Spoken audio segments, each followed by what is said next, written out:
Hello and welcome back to Pixel Perfect Season 2. My name's Okada, and we're kind of doing an unplanned intro because, last episode when we built our steel beam factory, we kind of ate up our entire energy overhead. We literally had spent the entire previous episode before it making a new power facility.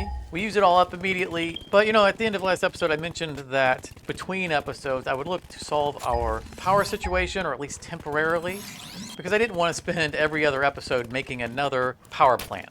It just doesn't make for good content creation. Now, of course, the problem with that is that, well, I am OCD. And so, of course, anything I make, even if it's temporary, still has to be pixel perfect. And, of course, that's what we have done. Yeah, between episodes, I did all of this, and it's all pixel perfect. But as you can see, it doesn't conform with our theme in the sense that there's no parking lot, there's no building structures around it. It's just functional. And I kind of had to make a deal with myself because I knew that the amount of time it was going to take to make a proper facility that fit within the theme was easily an entire episode worth of effort. And of course, as I just mentioned, we don't want to do one of these facilities every other episode.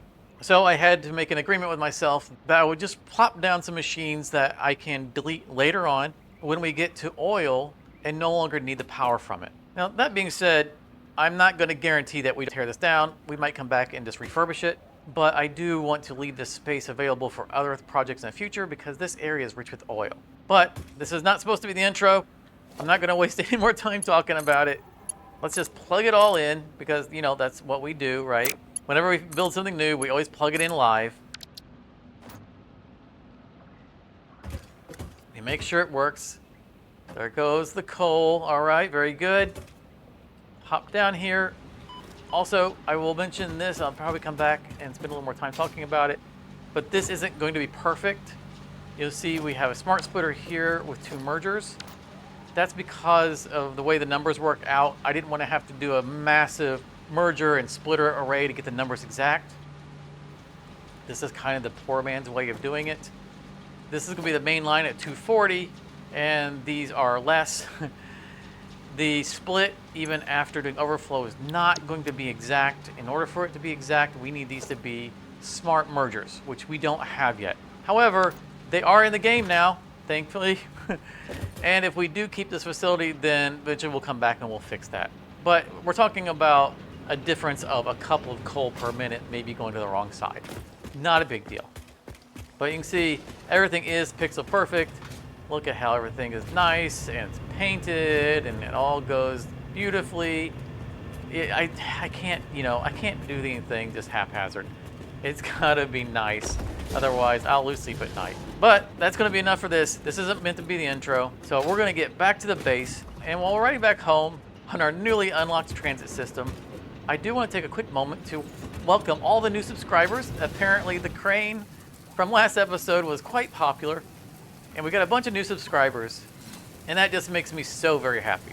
So welcome aboard. All right, now that's enough of that. Let's cut to the brands so we can get started with the episode proper.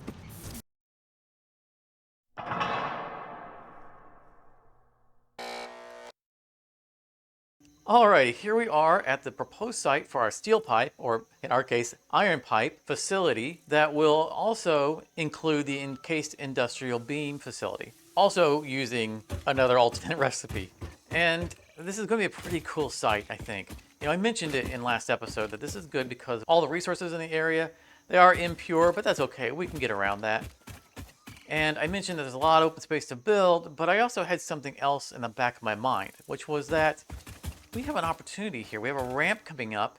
We could build a little building across the opening, like a little span here. I think that would be neat. And that's what I want to do. So if we look here, we can kind of turn the foundations a little bit, line it up, and straight across just like that.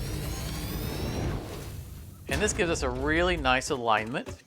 And what we can do is we can build the foundations down, and we can build little tunnels for our road to go under. And that'd just be really cool. However, that does introduce a little bit of a problem. And that problem is the global grid. And if you're not familiar with the global grid, it is, well, a grid that runs throughout the entire map. It's invisible. But if we hold down control when we go to build, you'll see that we snap to this invisible grid. And that's a wonderful feature, and it's very important because if I build something right here, I could draw a line all the way back to our neighborhood, which is also on the global grid, and they would align perfectly. And since we are going to connect all of our facilities, or as many of them as possible, through roads, we need to be able to have them all align properly. Now, there is going to be some fudging with the roads. We'll talk about that in a minute. But if we weren't on the global grid, then the height of the roads wouldn't align. So how do we get around that? We want to have our diagonal, but we also need to have the global grid. Well, the global grid, again, does not align at all with going across this span. It is pretty terrible. You see that? That's the global grid. We can't do that. Not if we want to have this look pretty. So what I've done is I've drawn the global grid up here. This is a height that I've drawn out that I think will work really well. If we go all the way across, you'll see it lines up nicely with the other side. And what I've done is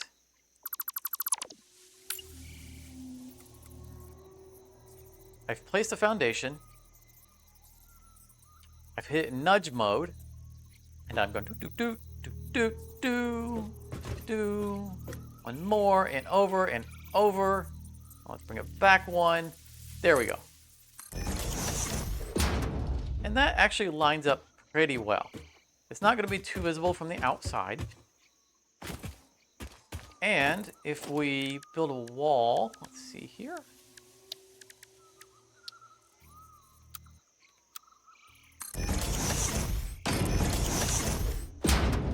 They actually merge pretty well. See, it's kind of seamless. I like that. That works out very well for us.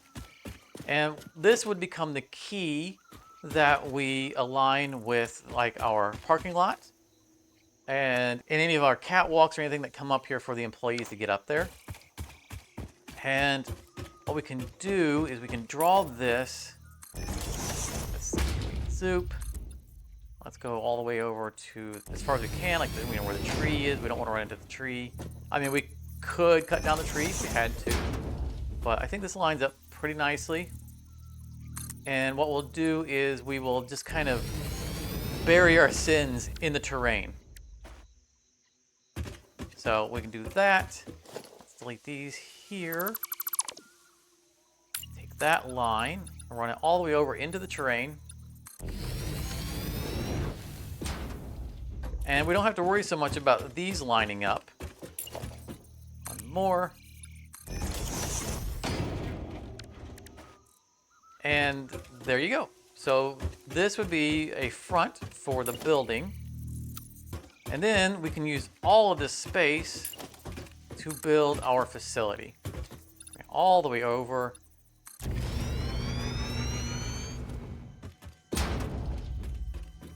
Perfect.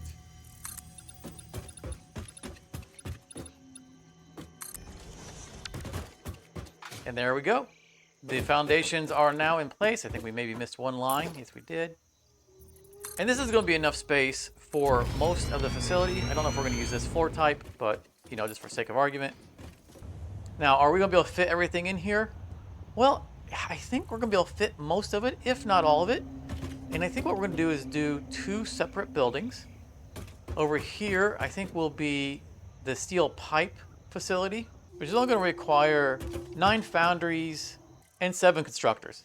That's not too bad on space. And over here, we can do maybe a real small building, which would be our encased industrial beam production, which is literally only going to take us 4 assemblers. And then maybe for all the concrete, because we're going to need 7 constructors for concrete, we build a little building over here that does its own thing and becomes part of the complex. So we'd have 2 buildings on here that are separated, and then a building off to the side that feeds concrete into it.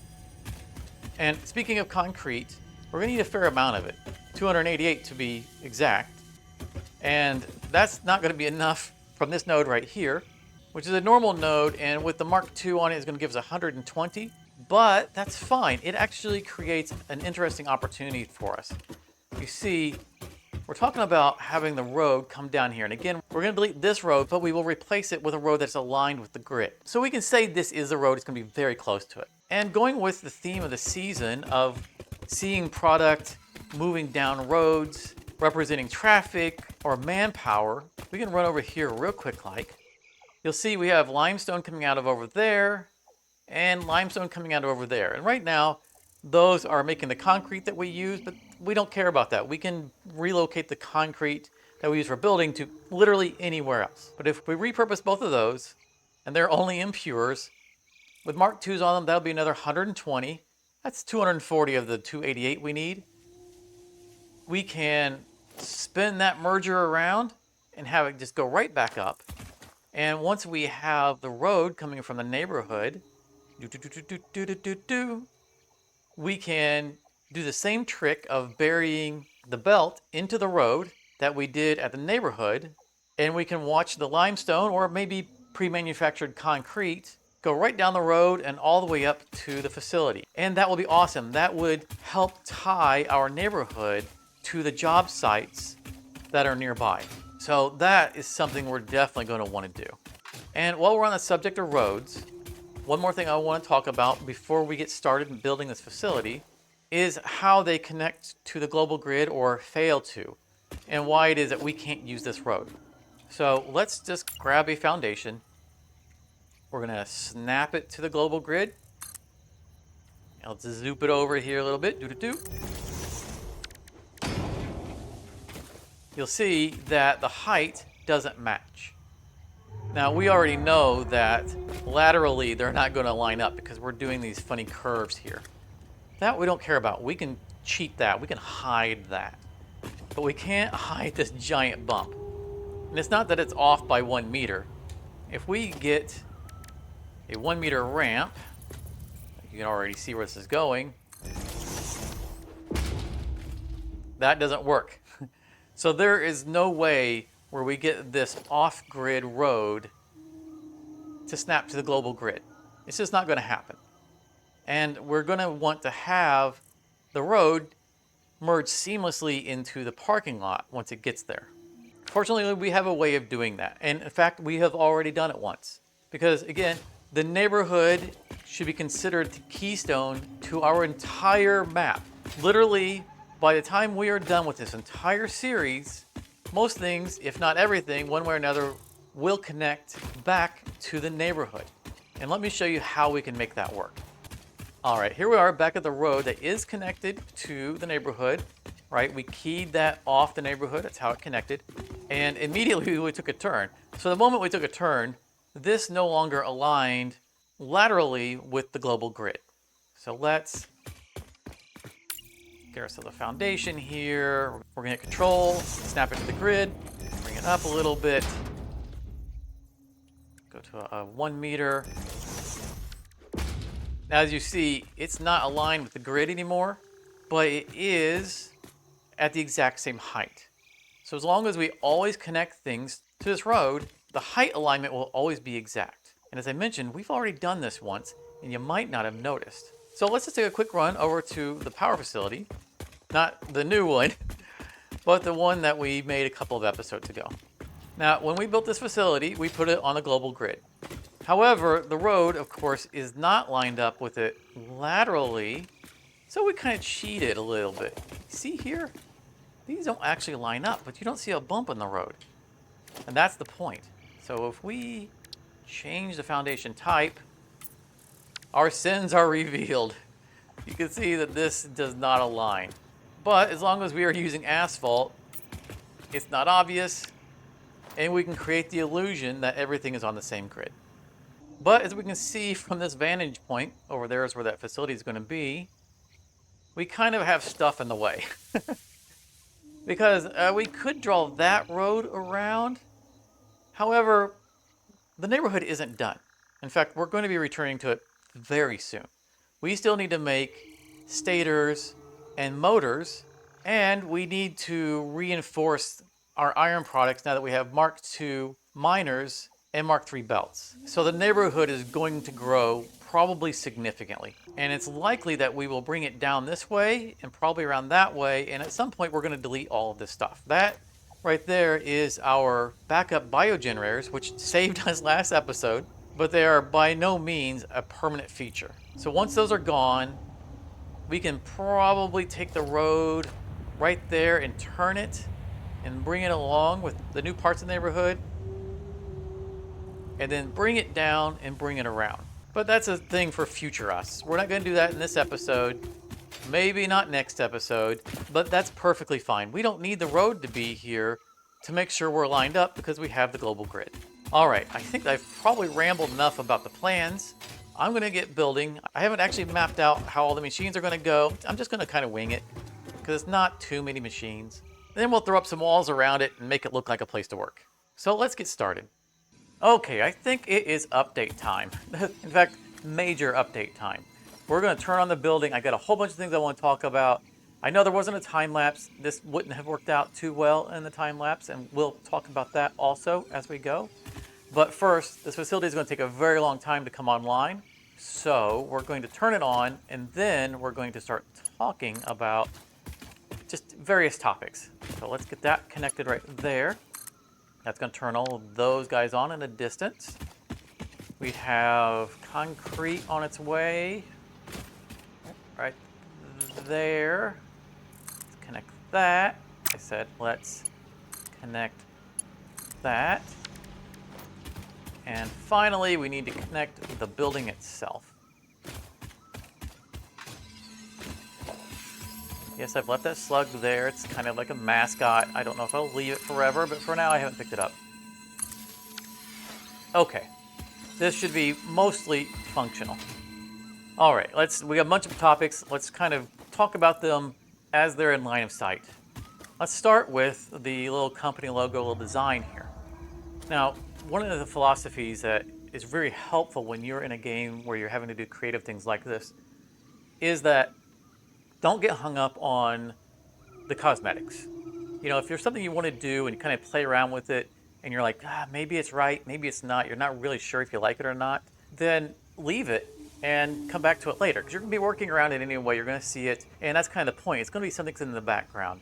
So you don't have to commit to the design at the time that you've done it. If you watched the episode back when we made the little shop for Willie's wiring and Peter's plumbing, you might have noticed that the thumbnail of the buildings was different from what the building looked like at the end of the episode. It was the same thing. I looked at it and like, you know what, it needs to be tweaked. And I just came back and toyed with it until I got something I liked. This is exactly the same thing. I messed around with this little design quite a lot, and with the colors and how they were, I eventually kind of took this generic light blue to not, clash with it, and I wasn't sure at all about any of it. But I've been looking at it for a while now, days in fact, and the blue has grown on me. I'm going to keep that. And the design actually has grown on me. I'm liking it too. This, however, definitely does not work. I do not like these little things in the middle. That's going to change. Now, we could connect the whites and connect the black. This isn't the full black, but that's okay. It's just going to show us what it would look like. But that kind of makes them run together. I don't think that's good. I definitely don't like that either. So I think we're just going to disconnect them entirely. I think that's the best choice. And I'm good with that. That's perfectly good. All right. So the building should already be started. We're gonna talk about that room in a minute. We got other things to do first. Now, another thing I wanted to talk about is last episode I mentioned that I had made the platform too small, and I felt like it was kind of a noobish error because of it having been so long since I'd played the game, and that I just was in the wrong mindset. I had forgotten how to do it properly, and that was only half right. I thought that was the problem at the time, but it wasn't. And it kind of was, but it wasn't. So this building, when we last saw it, the platform was a lot smaller. And you can see I've expanded it a lot to get some breathing room. And it wasn't the same issue. I thought it was, but when I got to thinking about it, there is a core problem at play that is causing all of it. Now, all these are not set because of something I want to talk about right now.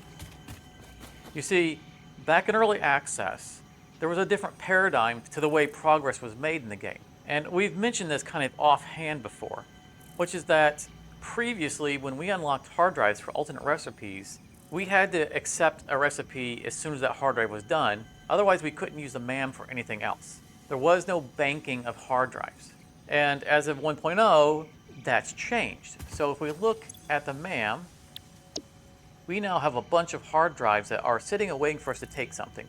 And again, in early access, that wasn't an option. So when you completed a hard drive before, you had 3 options instead of 2, but you had to take one immediately. And that affected how you used those recipes. Something would come up and you're like, eventually I might use that, like say this alternate recipe for steel rotor. I could maybe use that in the future. Maybe I don't need it right now. But you had to clear the hard drive, so you took it and you moved on. And eventually you'd run into a project that required maybe more rotors or something else that you had selected, and you look at the recipes you've got and you go, hey, you know what? This is a little bit more efficient recipe, or this area I want to build in has better resources for this other recipe, and you would end up using it. And so that was really good. And that was kind of how things flowed.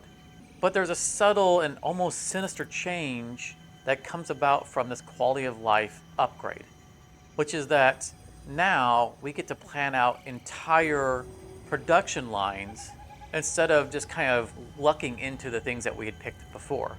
And that's great because we are able to implement efficiencies earlier in the game. But before, we wouldn't get to that chaining efficiency point until later in the game. And the fundamental difference between those things is that later in the game, you have faster belts. So ironically, by them implementing this improvement, we have found ourselves kind of paradoxically in a situation where we're being too efficient.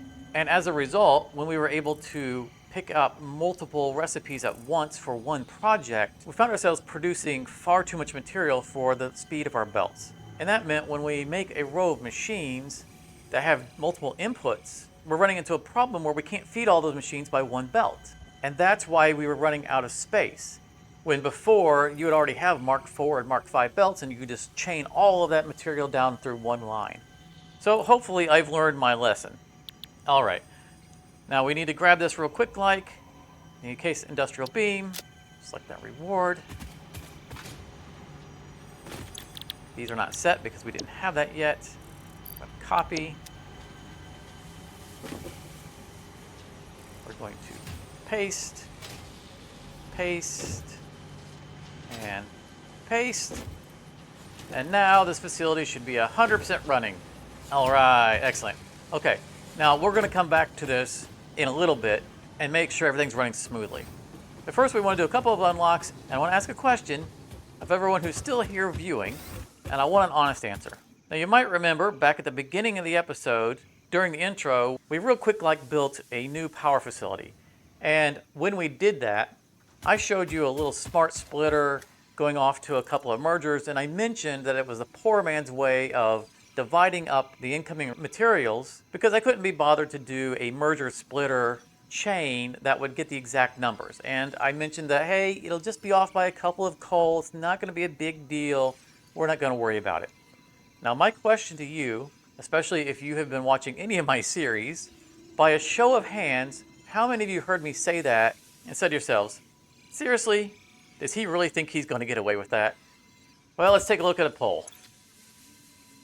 And now, as you can see, the power graph is like an EKG. This is all over the place. This is exactly what I told you would happen because the coal is not being distributed properly. And for all of you who raised your hand and said, his OCD is not going to let that ride, yeah, you're right. We got to go fix this. I can't do this. We have one miner bringing in 120, one miner bringing in 120, and then 2 miners together bringing in 240. So the 120 needs to be brought up to 150, so we need 30 more. And this 120 needs 45 more to be brought up to 165. So this 240 needs to be carefully dissected. So 240 going into a splitter means 120 and 120. I want to make sure we get that belt right. That 120 going into a splitter is 60 and 60. And then going into another splitter is 30 and 30. So that 30 will go to the 120 Mark III belt, giving us 150. So that should be perfect. Go ahead and grab that. Start it flowing. I don't like that belt shape. Try that again. Now this is going to go into a merger, right? So the 120 is going into a merger, merging with the 60 overflow. And this divides into two 30s. It's merging again. So we've got the 120, 60, and 30. 120 plus 60 plus 30 is 210. We have this going into a smart splitter, which means it's going to flow entirely until all those back up. And we know that's only going to take 165. So if we subtract the 165 from it, it's 45 left over. If we add back the 120, that's going to be on that belt, right? So that 45 is going to overflow onto the other belt. We add 120 back to it, 165. This is the splitter merger array that I didn't want to bother building. And as you can see, it was kind of a pain. But there it is. Enough time wasted on that. Let's get to the next thing we need to accomplish. By the way, in case it wasn't obvious, we also unlocked the blueprint maker thingy. Yeah, this, stuff we had to do between episodes. Don't mind this either. I needed to make some fabric. We unlocked that as well. I needed it for some decorations that we will reveal in just a moment. Okay, what else we need? We're going to get both of the signs here. I don't know that we need the billboards yet, but we do have a use for them. I think these are what we need for today. We have 22. That's going to be 15. Let's grab these. And we'll need that. Okay. My all. Okay. We are poor on tickets, but that's okay because we have been running the sink quite a bit. So we'll take this out. All right. So back to the building that we're making. Real quick, before we get there, I want to show you something. There it is. So I want to show you the building that's not even done yet. The reason I wanted to show you this is because while I was walking around and doing things, I noticed it in the distance, and this made me happy. It's hard to explain.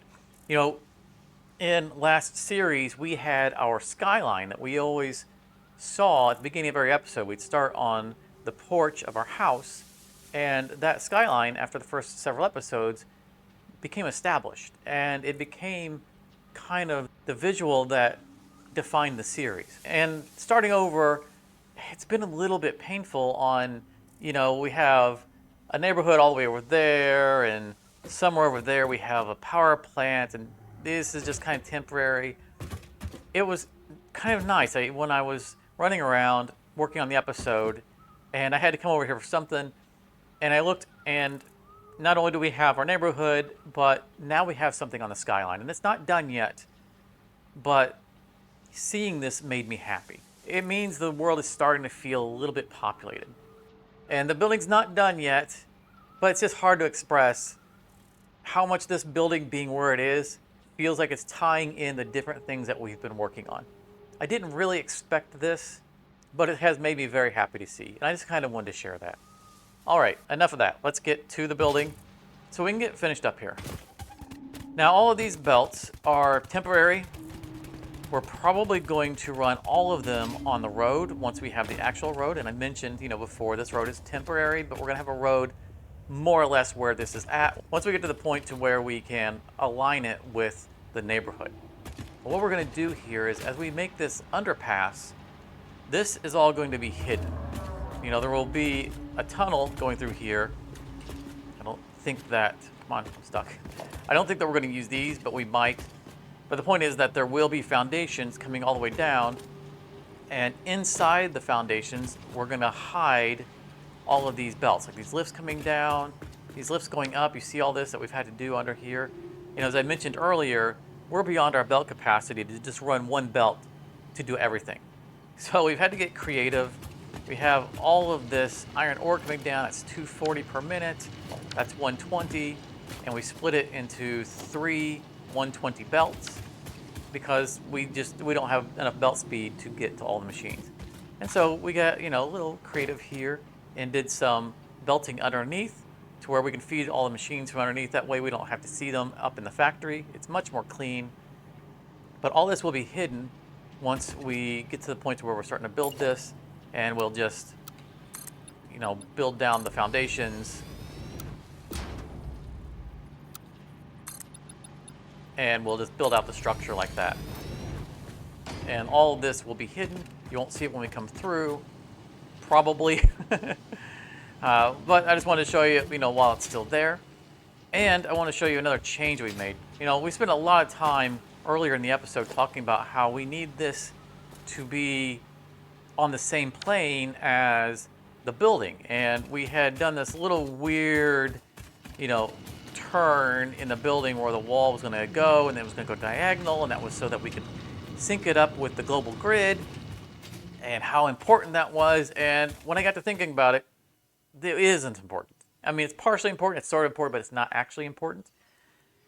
And I ran into that problem where we had that diagonal coming out, and it looked fine from here, but once it turned and melded with the other side of the building, like we had this wall coming out, it didn't match up with the diagonal, and there was a gap between. There was no way to hide that gap. It just looked terrible. And I was thinking about, well, how can I fix that? And I thought, you know what, I don't have to fix it. Because while we do need the global grid, the building itself doesn't need to be on the global grid, just the parking lot. So we can still build a parking lot out here on the grid. And once we have the road that is attached to the neighborhood, it can just attach to the parking lot, and the employees can walk from the parking lot up to the building. And I think that solves all of our problems. So that, that was a problem of our own making that we don't have to worry about. Okay, so the stuff is up and running. Hopefully there's no problems. But this is the next thing I want to talk about. This little room here is going to be the foreman's office. Again, we're kind of trying to stick with that theme of the place being alive and people using it. And so I've thrown together this little foreman office. I think it's coming out very nice. We got little bottles and canisters on a rolling cart, and we got some storage, some crates, and we have a little monitoring thing where they can monitor what's going on in the rest of the building. Some desks and some stuff on there. I think it came out pretty good. And the reason why we needed to unlock the signs is because of this wall right here. We want to make this place look a little bit more interactive. I mean, we do have a little chalkboard over here that they might be using. A little clock on the wall. But what I want to do is I want to use some signage. Let's see here. It should be under organization, I think. Okay. And I don't think it's going to be billboards. Nope, definitely not. And those take oscillators anyway. So I was going to use those for our billboards back in the neighborhood, but it looks like we're not going to do that today because we don't have oscillators. I think the display signs are what we need. So that. And why is it always upside down?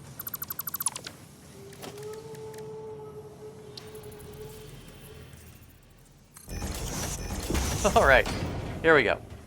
So this could be, in the foreman's office where they're seeing like status updates on how all the machinery is running. Now, unfortunately, we're only going to be able to get away with one ingot here, or one symbol. Do we have something of the same size? Well, that's the display sign. That's it. Oh goodness, that's way too big. Maybe we do this. Maybe we go side by side. No, that's not going to do it. Let's look at one of the thin ones.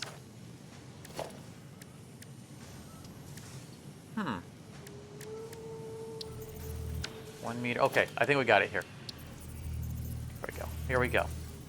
Ah, you're gonna... Oop, I didn't want to turn on the light. I wanted to lock in. Oh, why don't you let me move it to where I want it? Good grief. Okay. You know, I didn't practice this out ahead of time because I wanted to work it out with you guys. Like, this is what happens off camera. That's so not going to work.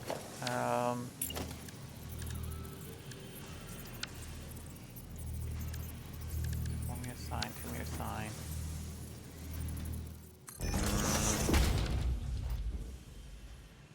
You know what? We don't have to.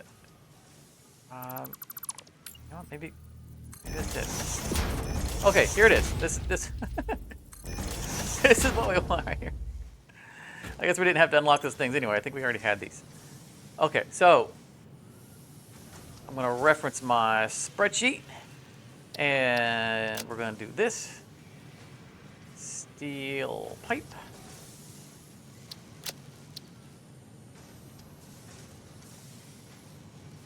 We're producing 168.75 per minute. And we can imagine that this is a live display that's reflecting how the machines are actually functioning. So we're going to, why did that not paste? Copy, paste. And the foreman would be able to look up at this wall and go, hey, you know, something's not hitting the target numbers. So let's go with the encased industrial beams. We should be producing 16 per minute. That's easy. Boop, boop, boop.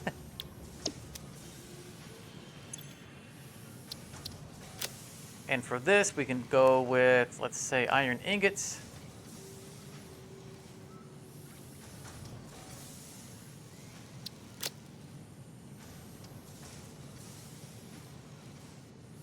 At a whopping 675 per minute. This is where we ran into problems with our belts. And then finally, we're producing concrete.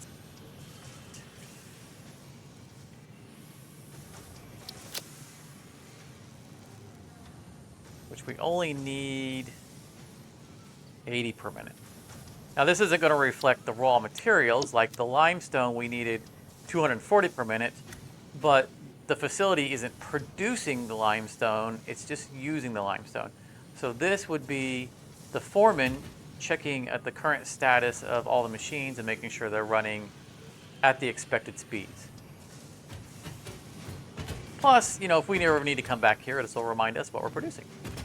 And I think that that helps kind of sell, you know, the purpose of this building and this room. And, you know, the foreman can stand over and look down on, you know, the workers, make sure they're not lollygagging around and there's no fires or anything like that. You know, speaking of fires, an idea. I think we have fire extinguishers. Oh boy, we have a ton of fire extinguishers. So, you know, this is something that we can kind of decorate the room with, although I'd like to have them on the wall. Let's see if we have a wall fire extinguisher. Firewall box, maybe that would work.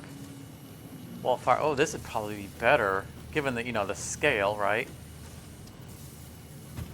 Let's say something like this. How's that look? Oh, that looks all right, yeah.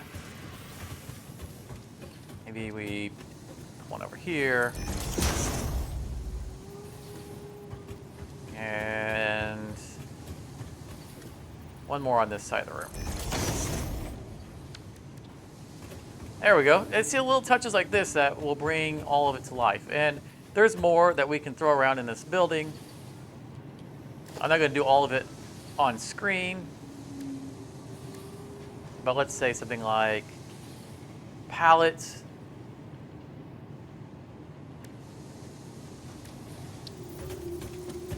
I'm going to stack up some pallets here. Don't have to be exact.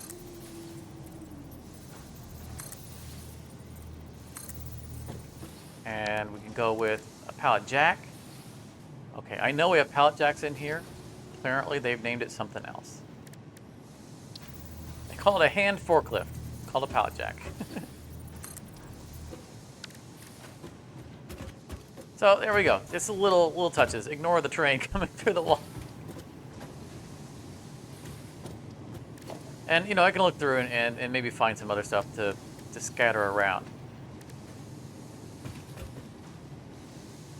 But you know, we don't even have all the walls yet.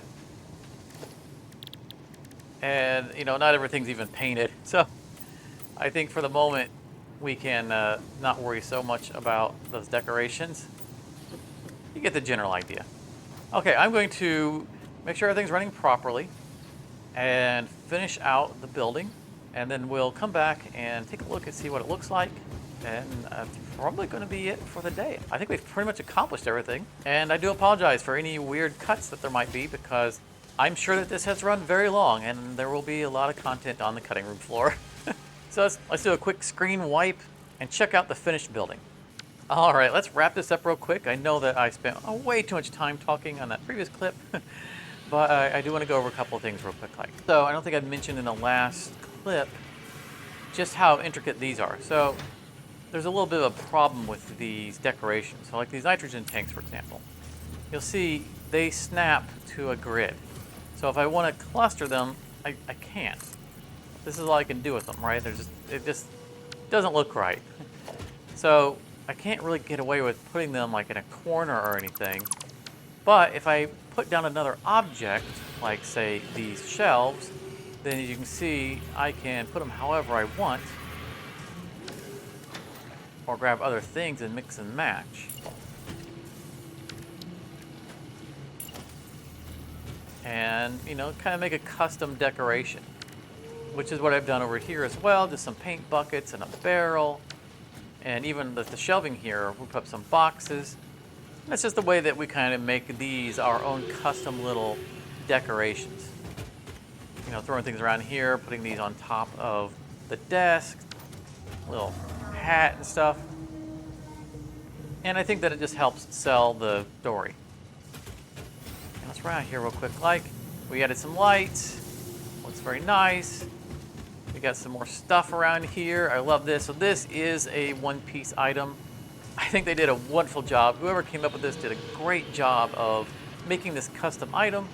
And it's perfect for the height that we had here. And just a couple other things. You can see we've moved the company logo around. All the machines have been repainted to kind of fit with what their role is. Same goes with the belt, because we have copper coming in, so we did copper on all that stuff. And it's simple little things, right? It's the small details. And here is the Encased industrial beam facility. We kind of copied the logo to make it look like maybe it's a subsidiary of the same parent company. So it's the same design, though different color scheme. And everything is running at full pace, so everything is good. I don't think there are any belts that are done wrong anywhere. At least I'm pretty sure. And we'll just run across, get a little safety railing so that no employees fall down off the cliff. And this is our concrete production building.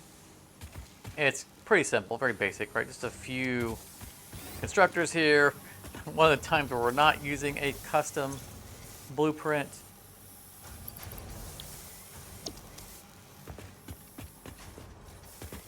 I'm out here to take a look at it.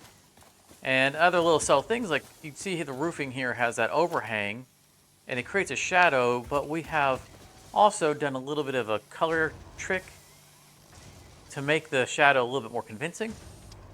So you can see that little stripe there. It's actually a darker color than the wall below it. And that's just to kind of sell the shadow. Instead of it just being a single dark shadow, it makes it look like it fades a little bit better. And I've done that in some of the houses and whatnot as well. It's just a subtle detail, but I think it helps tell the story. And we don't have any parking lots yet. I'm going to hold off on that until later, and when we actually have the road coming up here.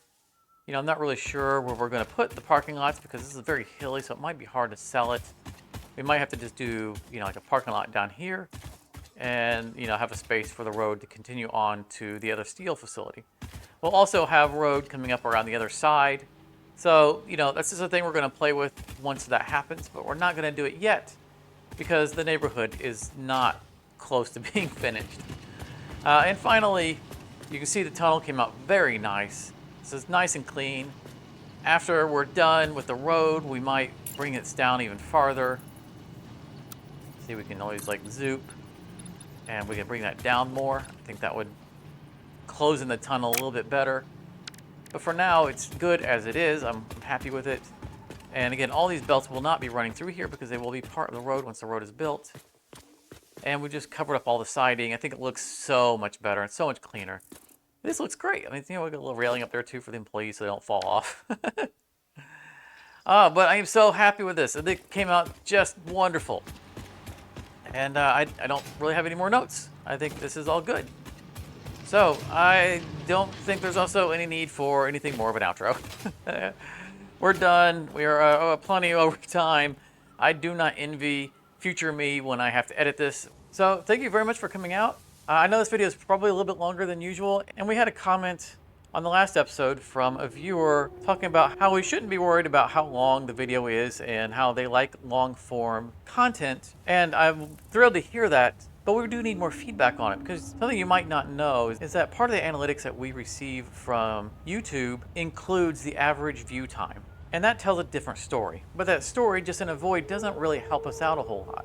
If we have short average view times, it might be because someone saw the picture in the thumbnail, clicked on the video, all they really wanted to see was what that object was, like last episode with the crane.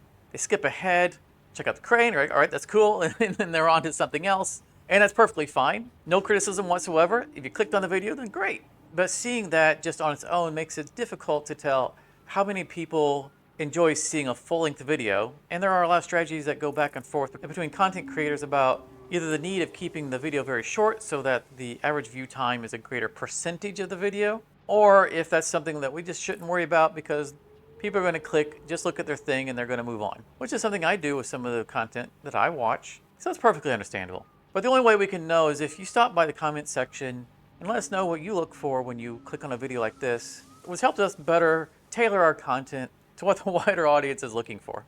But all that being said, at the very least, if you've gotten to this point, please leave a like on your way out.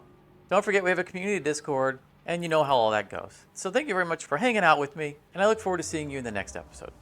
If you enjoyed this, you may want to check out one of these other videos, and thank you very much for your time.